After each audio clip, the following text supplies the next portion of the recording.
以后捡来的矿泉水瓶和煮饭的淘米水可千万别再扔了，用它来制作酸豆角，酸得快不易坏。大家好，我是超子，今天教大家用最简单的方法制作酸豆角，不用煮，不用晾晒，直接腌，几天就可以吃。首先，腌酸豆角要选用这种稍微嫩一点的豆角，先把豆角放入大盆中，加入清水，放入一点小苏打，1勺盐，在水中稍微浸泡一会儿，去除农药残留。泡好以后再清洗2遍，洗净为止。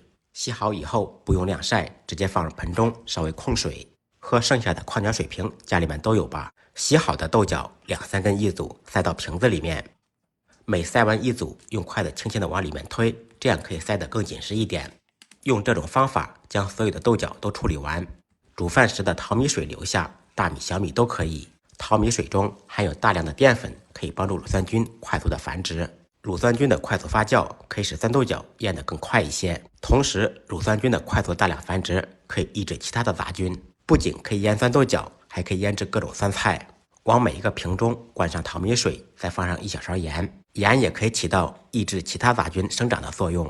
再根据个人口味放上小米辣，每一个瓶中放上3-4粒花椒，味道会更好。再放上1-2粒冰糖，豆角腌出来会更脆。最后倒入1点82年的白酒，用我们的洪荒之力把盖子拧紧，再晃匀，这样里面的调料可以快速化开。放到阴凉干燥处常温保存，6-7天就可以变酸。这是腌制好的酸豆角，里面一点花都没有。打开时，瓶盖子慢慢拧开，把气体慢慢排出来。可以用剪刀把瓶子搞破，再把酸豆角取出来。用这种方法腌制的酸豆角，酸得快不易坏，成功率高。在食用之前，只需要简单清洗一下即可。直接吃、炒着吃，嘎嘣脆，嗷嗷香。今天我们就用腌好的酸豆角做一道超下饭的肉末酸豆角。首先，腌好的酸豆角清洗好以后，切成1公分左右的长段。再准备一点肉末、葱姜蒜、干辣椒段。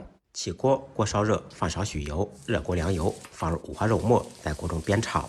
肉末炒变色出油以后，放入准备好的小料，沿着锅边烹入少许料酒，去香增腥，少许老抽增加底色。放入切好的酸豆角，烹入少许生抽酱油炝锅，提前提味。开大火在锅中煸炒1分钟，炒出香味。如果您不喜欢吃太酸，可以提前将豆角稍微焯下水。调味放入1点点味精，少许白糖，继续大火翻炒，使调料化开。